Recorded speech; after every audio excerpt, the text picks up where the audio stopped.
Have you ever looked into your parents' eyes and wondered what they might be hiding behind their smiles? We often see their laughter, their calm faces, their warmth, but not the weight they carry inside. This is a story of a son who found out too late what his parents had silently endured for him. Ethan grew up in a small town in Ohio. He wasn't born into luxury, but he never truly felt poor either. There was always food on the table, clean clothes to wear, and a mother's soft voice saying, "Don't worry, son, everything's fine." His father, Mark, was a quiet man, a factory worker. He'd come home late, boots heavy with dust, shoulders tired, but still, he'd smile and ask, "How was school today, champ?" Ethan never thought much about it. He thought, that's what fathers do. They work, they come home, they smile. He didn't know how much that smile was hiding. As years passed, Ethan's world slowly got bigger. He saw other kids with newer shoes, bigger houses, vacations during the summer. And somewhere deep inside, he started to compare. One evening, while his mom, Laura, was sewing his torn backpack, Ethan frowned and said, "Why can't we be like other families? Why don't we have nice things?" Laura paused for a moment, her needle frozen midair. She smiled softly, hiding the sting behind her eyes. "Because, sweetheart," she said, "we have something better. We have each other." But Ethan didn't understand.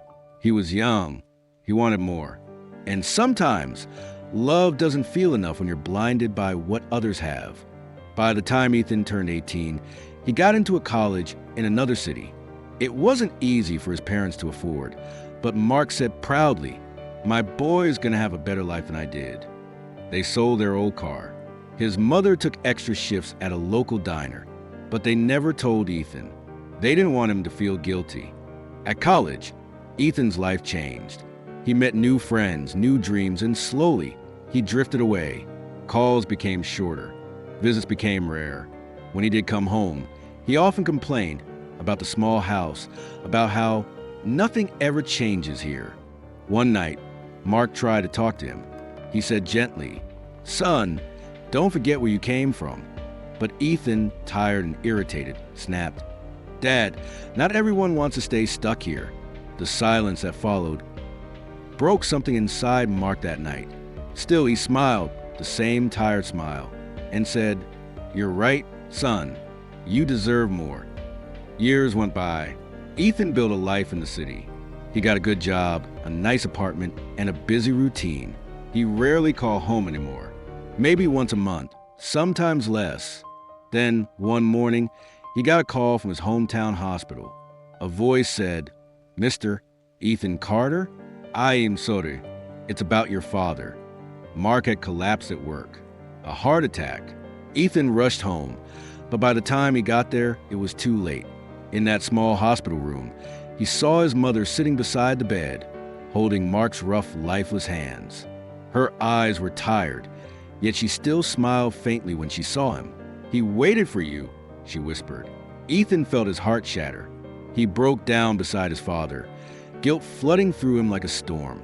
After the funeral, Ethan stayed at home for a few days. While helping his mother clean out some papers, he found a small envelope with his name on it. Inside, there was a note written in his father's shaky handwriting. It said, "Son, if you're reading this, I hope you're living your dream. I may not have given you everything, but I try to give you every chance I never had. Remember, your mom and I never needed much. Seeing you happy was enough. Don't ever feel guilty for moving forward. Just don't forget to look back sometimes. Love, Dad." Ethan's hands trembled. He looked around that small house, the walls his parents had painted themselves, the furniture they had repaired, the little corners filled with quiet sacrifices. He finally saw what he had missed all along. Every smile they ever gave him was built on something they silently gave up. Ethan sat with his mother on the porch that evening. The sunset painted the sky in orange and gold. After a long silence, he said softly, "Mom, did Dad ever regret anything?" She smiled that same gentle, tired smile and said, "No, honey." He was proud. He always said, "My son will never have to struggle the way I did." Ethan nodded, tears welling up. He realized now His parents never showed their pain because love made them strong enough to hide it. Every "it's okay" meant we'll manage somehow.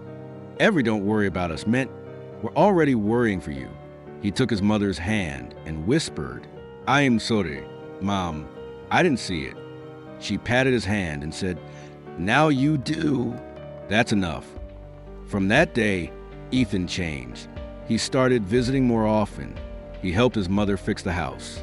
And every time he saw an old photo of his father, smiling after a long day, tired but proud, he would whisper, "Thank you, Dad, for every pain you had behind that smile."